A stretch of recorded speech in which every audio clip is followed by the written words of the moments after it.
Bonjour à toutes et à tous, bienvenue sur notre chaîne. Je m'appelle Eva, je suis chargée de communication chez ADBI. J'ai le plaisir de vous retrouver aujourd'hui pour une nouvelle vidéo sur la data. ADBI en 3 termes, pure player de la data, ADN technique, appétence pour le partage de connaissances. Je vous laisse avec notre expert.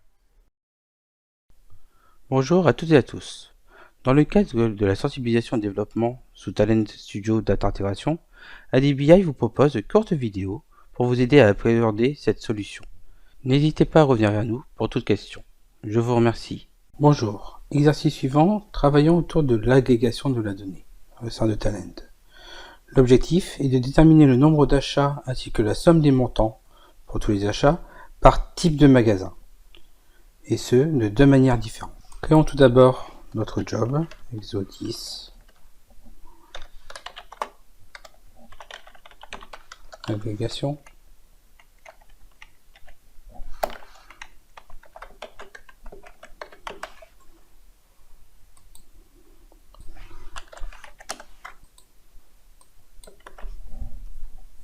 et utilisons les données à notre disposition. Donc tout d'abord, nous allons utiliser les données d'achat qui sont disponibles dans la base de données. Dans cette base de données, si nous regardons le schéma, nous pouvons voir que nous avons des ID achats, l'identifiant client, le ref produit, le ref catégorie, le ref magasin, la date d'achat de montant. Mais ce qui nous intéresse, c'est le ref magasin, étant donné que nous avons demandé le type magasin. Puisqu'il n'existe pas, nous allons devoir utiliser les tables de jointure. Ref magasin.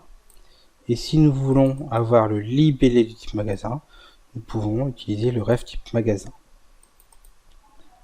Comme à notre habitude, nous mettons le nom technique et le nom fonctionnel pour chacune des tables.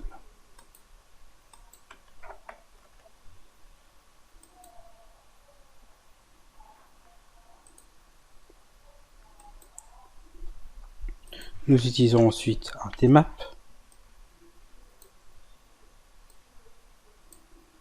et nous utilisons un tlogro pour la sortie. Mais entre les deux, nous devons faire une agrégation dont nous allons utiliser le composant associé qui s'appelle le taggregateRow. Dans le tmap, nous le lions avec les composants d'entrée.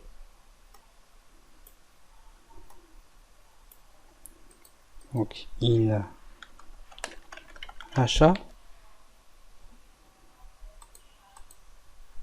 in ref magasin, in type magasin, pour lequel nous allons faire de la jointure. Nous pouvons cette fois-ci travailler les données out before aggregate. Nous envoyons toutes les données qui vont nous intéresser, à savoir le montant et également le libellé du type magasin. Donc libellé étant trop vague, nous pouvons le renommer type magasin et nous allons pouvoir faire la jointure. Le IDREF magasin va vers le IDREF magasin, le IDREF type magasin va vers la table référentielle. Nous pouvons rester en left join ou nous pouvons passer en inner join.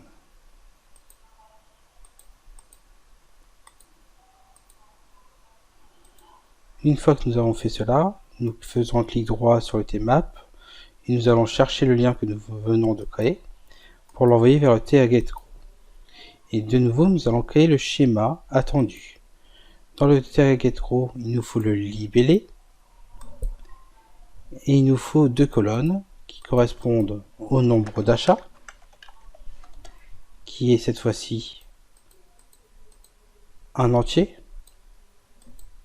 et également la somme des montants qui correspond à un float pour que ce soit le même type que celui en entrée. Et nous allons devoir ensuite rédiger les formules d'agrégation.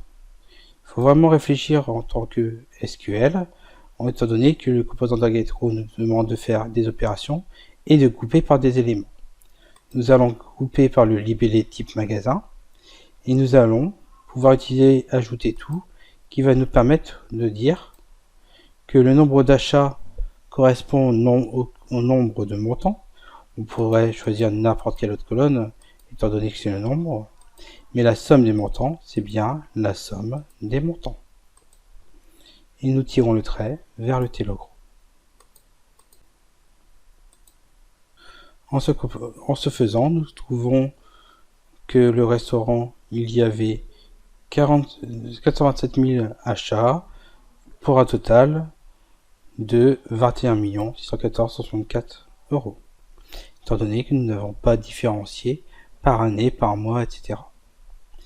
Nous avons évoqué tout à l'heure de deux solutions. La deuxième solution, c'est de retravailler ce fonctionnement-là directement en SQL. Donc nous allons devoir modifier la requête SQL pour par nous-mêmes rechercher les éléments qui nous intéressent. Donc là nous allons faire un innerjoin dbo.ref magasin on, donc là on peut mettre un petit alias a point égale à m point, c'est le id ref magasin.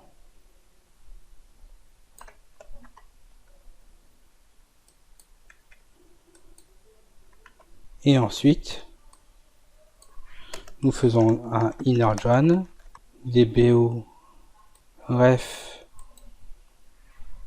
type magasin t on m point égale à t point, et nous avons la colonne qui s'appelle idref type magasin avec t idref type magasin. Dans ce cas-là, nous allons récupérer le t.libellé et nous allons récupérer le count montant as nb achat et nous allons faire le somme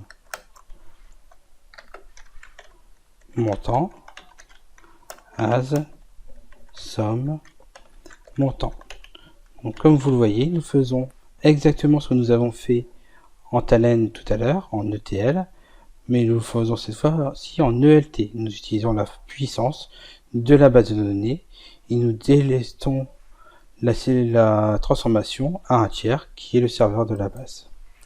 N'oublions pas de faire un groupe by t.libellé et nous pouvons cette fois-ci faire un guess schéma pour qu'il exécute la requête par lui-même et qu'il puisse essayer de réussir à trouver le schéma. L'erreur venant de la petite virgule qui s'est placée ici. Nous revenons sur guess schéma et nous voyons qu'il a réussi par lui-même à trouver le schéma, le libellé, nombre d'achats, le somme des montants. Faisons OK. Et nous pouvons de nouveau mettre dans un T-logro la sortie. Pour pouvoir séparer les deux, nous pouvons utiliser T-logro en mode tableau pour les deux éléments que nous allons lancer en parallèle. Nous pouvons constater que nous avons exactement le même résultat avec deux modes totalement différents, deux paradigmes totalement différents. Je vous remercie. Et voici ce qui conclut notre vidéo. Merci à toutes et à tous pour votre écoute. Si elle vous a plu, n'hésitez pas à partager et à liker. Vous pouvez aussi vous abonner à notre chaîne YouTube et visionner toutes les vidéos précédentes. Nous restons à votre écoute et vous pouvez nous contacter via commercial@zdbi.fr pour toute question commerciale, rh@zdbi.fr pour nous rejoindre et contact@zdbi.fr pour toute autre question. Restez connectés et à bientôt.